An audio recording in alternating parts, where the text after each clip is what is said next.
Halo? Halo, Ya, dengan siapa ini? dengan ET. Ya. Coba dijelaskan apa problem keuangannya? Eh, iya bang, pertama-tama makasih ya atas kesempatannya ya. Ya. Ya, jadi for the context dulu, gue usia 30 tahun dan masih single. Jadi gue lagi transisi bang dari 9 to 5 job gitu ke freelancer bang. Nah, yang gue agak kaget di transisi ini adalah biasanya kan kalau pekerjaan kantoran itu biasanya kita dapat gaji tertentu, amount tertentu di tanggal tertentu gitu. Jadi begitu duitnya turun kita bisa langsung bagi tuh kayak kata lu tadi ya ke beberapa tangga kayak gitu kan. Nah tapi sekarang pendapatan gue jujur aja masih naik turun karena memang masih merintis gitu bang. Range-nya bisa dari 0 sebulan tuh bisa nggak ada sama sekali 0 Ya. sampai 2.400-an USD lah. Oke. Nah itu kalau pengeluaran gue sendiri itu biasanya di 4,5 jutaan bang. Oke. Terus sisanya itu gue tabung gitu langsung. Oke. Gitu sih bang. Nah pertanyaannya itu ngatur cash flow-nya gimana ya bang? Untuk yang naik turun gitu penghasilannya bang. Oke. Dan gimana caranya dapat klien yang bisa tetap gitu loh. Oke. Biar penghasilannya nggak naik turun. Oke, ini gua rekap sedikit ya. Jadi penghasilan lu sekitar mungkin 35 sampai 40 juta, bisa dari 0 sampai 40 juta lah gua bilang ya. 0 ke 40 juta ya. Iya segitu bang. Kalau pengeluaran stay di 4,5. Iya. Sedangkan dulu pekerjaan gajinya berapa? Sekitar 20-an. Sekitar 20-an ya. Oke. Iya. Punya tabungan 10 juta punya? Tabungan aman, hutang nggak ada. Hutang nggak ada? Dana darurat udah berapa? Aman sampai 1 tahun. Investasi masuk Bitcoin sama saham bang. Udah sampai nice. situ aja sih bang. Oke, ini udah top ini. Sangat terliterasi keuangan ya. Sangat terliterasi keuangan. Dan, Jadi gini. dan masih single cewek. Iya. Jadi teman-teman Ada yang mau nih? ya, Boleh mau, nih, ini ya. awas ya mau kondo di sini. Hati-hati nih. Hati-hati nih mau kondo. Terliterasi. Oke. Mau kondo di sini. Karena lu punya itu fluktuatif, jadi gua akan kasih saran lebih ke yang nanti bisnisnya. Tapi karena lu pendapatannya fluktuatif, itu sebenarnya harusnya lebih panjang lagi, ya. Jadi kalau 1 tahun, gua akan sarankan ke 2 tahun bahkan dana daruratnya. Kenapa? Karena freelance beda sama pekerjaan. Pekerjaan itu dapat secara pasti. Tapi balik lagi, kalau lu tuker sesuatu untuk sesuatu yang pasti, sama lu coba untuk ibaratnya venture sendiri bikin usaha kan, ya, berdagang kan, untuk jual skill lu bisa 0 bisa sampai 40 juta. Gua kan selalu ambil yang upside itu sebenarnya lebih jauh. Tapi ini bukan untuk semua orang, karena lu punya skillnya. Nah, gimana caranya dapat klien yang lebih konsisten? Jawabannya adalah develop skillnya. Freelance-nya apa nih kalau boleh tahu? Gue jualan pitch deck gitu sih bang. Jadi ada startup luar negeri yang mau itu presentasi. Oke. Pitch gitu. Gue bantu desain, gue bantu storyline-nya. Oke. Jadi biasa startup seperti apa? Ini yang baru mau awal banget fundraise atau startup series A, series B, series C atau di mana level startupnya? Ya mereka biasanya yang baru mulai banget sih gitu, baru memperkenalkan produk sih. Biasanya gue dapetnya yang kayak gitu sih, memperkenalkan produknya, timnya dan lain-lain gitu sih. Gue baru tahu berarti. Gue beneran baru tahu loh ada jasa bikinin pitch decknya startup yang baru. Itu investor kasihan tuh berarti. Ini kayak jasa joki begitu berarti. Karena gue baru tahu ada industrinya ya.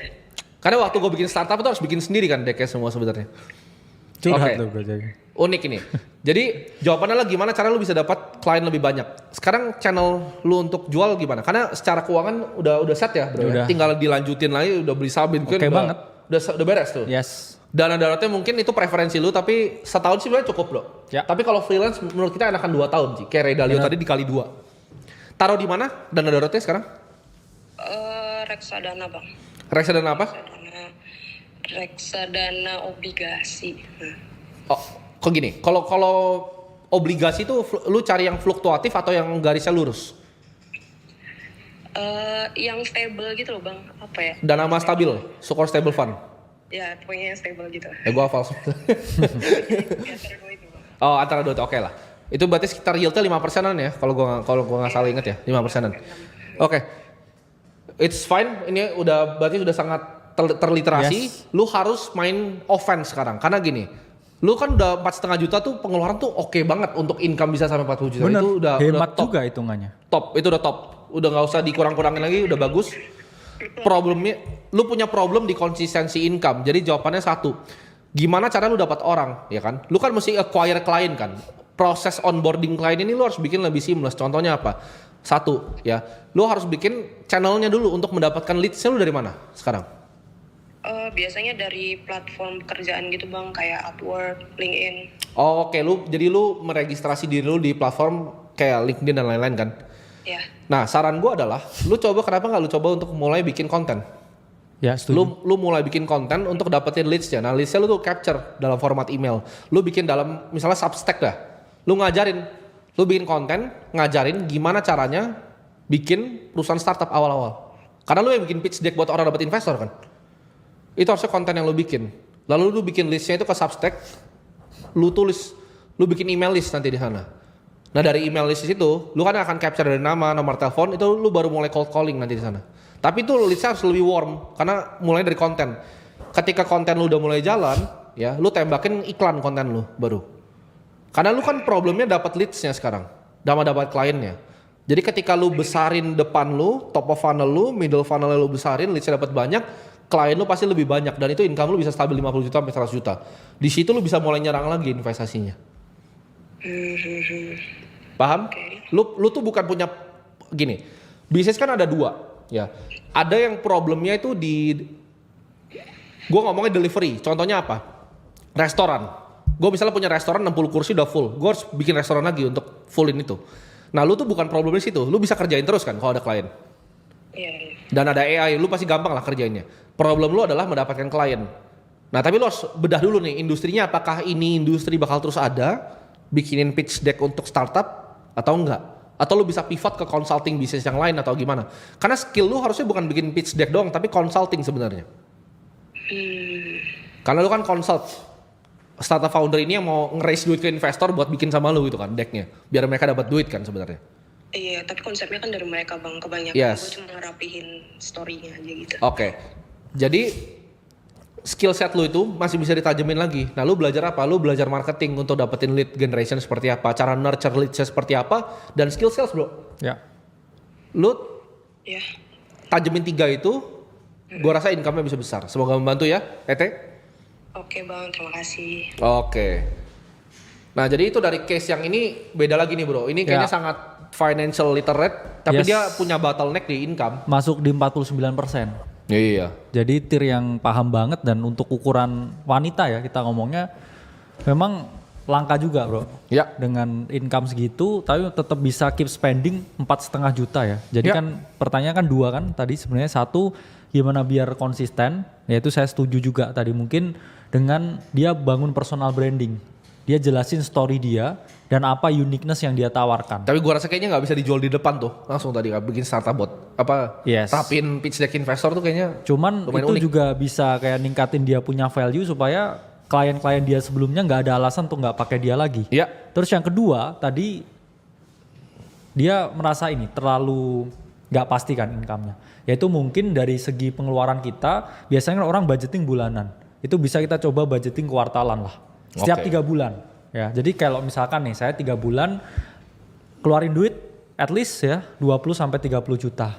Jadi berarti dari situ ya kita bisa membangun ya tesis yang lebih lebar lagi supaya ya karena kita tahu ya orang yang ngerjain freelance itu selalu tidak pasti dan orang yang freelance itu kebanyakan punya penyakit bro. Kadang kalau punya deal gede habis itu dia langsung foya-foya tuh. Kayak gua dulu tuh. Iya, terus habis itu seminggu 2 minggu habis duitnya. Itu kayak gua Habis itu cari lagi dia, Iya. belum temu lagi terus akhirnya nelpon ke sini. Ya harapannya nggak gitu ya. Iya. Jadi di budgeting lah kuartalan. Kalau misalkan setiap ya 3 bulan saya itu spending 30 juta, Iya. saya dapat uang masuk 100 juta. Oke Betul. lah, ya ini budget dulu buat 3 bulan ke depan Betul. sambil nyari. Betul. Ya. Tapi kayaknya ada bracket orang-orang juga. Kalau Najib kan dia punya income tapi dia nggak jelas investasinya. Yes. Kalau yang tadi itu income yang bermasalah sebenarnya. ya. Tapi dia udah financial literate banget. Tapi menurut gue bagusan yang begitu. Bener. Dibanding yang gak financial literate. Karena Najib sama dia tadi dia dana itu udah lengkap setahun. Bener, udah ada investasi, Lengkap setahun tuh berarti ratusan juta dia udah punya. Bitcoin dan juga saham. Iya. Ada juga dana darurat. Top itu. Jadi udah all set. Oh ya. udah all set itu. All set. Tinggal dilanjutin Bener. lah. Tinggal itu udah siap buat kaya. Bener. Itu udah siap jadi miliarder itu. Asal jangan offset ya. Jangan offset ya. Nanti Kartu kuning. Karena banyak yang bilang gini misalnya, oke Yes. tapi income gue stagnan, gue kerja di McD bang, nggak naik-naik gaji, jangan kerja di McD. Iya bener. Lu jangan lanjut kerja di McD. Karena- Bang gue nggak naik income-nya bang, gue nggak bisa, gue UMR. Iya. Karena skillnya stagnan bro. Karena ada alasan kan. Betul. McD maskotnya badut. Betul, jadi tadi dia itu banyak yang dia nggak bisa lakuin. Kalau gue Yes. tukeran sama dia tadi, mungkin itu udah 1 miliar kali sebulan ya. Karena beda skill. Dia nggak ngerti gimana caranya nurture leads, gimana cara ini. Nah itu kan untuk lu bisa punya skill seperti itu, lu harus bayar bro. Iya. Untuk punya skill seperti itu. Nah kalau akademi kripto itu skill untuk lu bisa kerja di misalnya exchange. Lu Di bisa kerja di fund kripto, lu bisa Web3 kerja di firm, Web3 ya. firm. Itu tuh masuknya bracket untuk nyari income. Ini jangan teman-teman salah nih, ya. Itu bracketnya tuh itu aktif high income skill. Yes. Karena kalau lu bisa dapat income yang stagnan, karena skillnya stagnan bro. Kalau kita skillnya berkembang, ya gue percaya skillnya berkembang terus dong. Money-nya juga berkembang juga. Contoh bro kakak Income-nya kan berkembang juga. gaji UMR dulu bro ya. Yes. Dia gaji UMR, tapi kan dia kembangin skill dari yang udah lama itu dari tahun Ya. 2016 tuh di samping. Benar. Dan dia akhirnya lebih nyayur dari skillnya ini, bahkan dia nggak ninggal kan dia hobi, yang gaji UMR ini hobi nih. Ya Jadi buat dosen tuh status hobi. sosial juga sebenarnya. Betul. Sekalian dia memang punya passion mengajar, Ya. sambil dia cari duit yang beda di sebelah.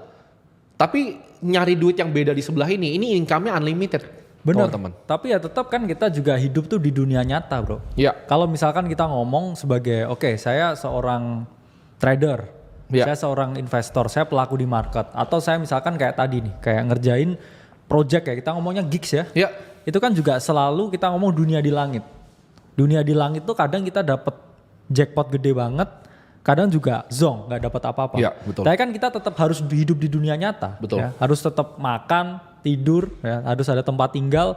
Jadi nggak ada salahnya ya buat kayak tetap mempertahankan sesuatu yang pasti sambil mencari sesuatu yang tidak pasti. Betul. Top itu. Dan ketika kita mencari sesuatu yang tidak pasti, ya itu kita harus effort lebih tinggi daripada sesuatu yang pasti. Ya. Ini mungkin menjadi sesuatu yang kayak kontroversial. Betul. Tapi saya bilang gini, kalau kamu punya kerjaan yang dibayar tetap, UMR lah let's say, Ya. kerjain aja setengah hati. Karena apa? Kamu kerjain 100% atau enggak, itu gajimu tetap 4 juta. Yang harus kamu kerjain sepenuh hati itu kerjaan di luar kamu tempat kerja. Soft Ya. skill ya, yang harus kamu bangun untuk kamu bisa dapetin yang biasanya itu berkali-kali lipat daripada di tempat kerja kita. Ya. Apalagi di tempat kerja kita tuh sesuatu yang kayak level karirnya tuh nggak bisa naik bro. Ya udah kerjain setengah hati aja. Saya Ya. butuh ini buat makan. Tapi di samping, ya saya punya skill yang itu menghasilkan kayak 4-5 kali dari gaji saya. Betul. Jadi itu adalah prinsip yang saya gunakan. Kenapa saya bisa di sini? Kerjain sesuatu setengah hati aja. Ya bosnya juga nggak peduli. Apalagi kalau korporatnya gede kan. Betul. Tapi di sambil misalkan kamu ngerjain ini, ya ini nonton live gitu atau kayak ngerjain apa, kembangin skill kamu. Ya untuk kamu dapetin yang berkali-kali lipat dibandingkan kamu punya Karena gaji UMR gini, itu. income itu You cuma deserve better. Iya, income itu cuma masalah skill. Kayak tadi, dia kenapa bisa 0 bisa 40 juta? Karena dia kurang skillnya di mananya. Gue bisa langsung kasih tahu. Karena gini, kita lah orang yang udah di level finansial tertentu, kita bisa langsung lihat orang, kita tahu titik lemahnya di mana, benernya di mana. Setuju. Tadi gue langsung tahu dia lemah di mana. Dia lemah di sales. Ya, Gue dari dengar suara orang gue tahu, gitu. Dia lemah di sales. kelihatan introvert dan juga Iya. pemalu kayaknya ya. Dia Nggak gini. suka menjual diri. Sebenarnya Ya, saran gue satu lagi, kalau dia emang gak jago di situ, dia cari partner di situ. setuju. Dia Sales, tetap- cari sales. Dia masak nih, dia tuh Ya. orang masak, orang Yes. dapur. Lu cari yang jago jualannya, lu just cari jago marketing, cari jago salesnya. Itu top, itu bakal bisa 100 jutaan perusahaan per bulan. Bisa lebih. Bisa pasti. lebih, bisa miliar itu. Atau ya itu, Itu tadi, consulting benar. sebenarnya. Kalian tau gak kerjaan orang-orang di BCG, di McKinsey itu cuman kayak dia bikin PPT. Udah. Tapi That's it. gajinya gede. Gaji 300 juta. Nah, itu. Yang top ya. Partner level gaji 300 juta cuman bikin kerjanya gue sumpah. Jadi dia cari case study, bikin PPT. That's it, that's all. Ya. Boleh kita coba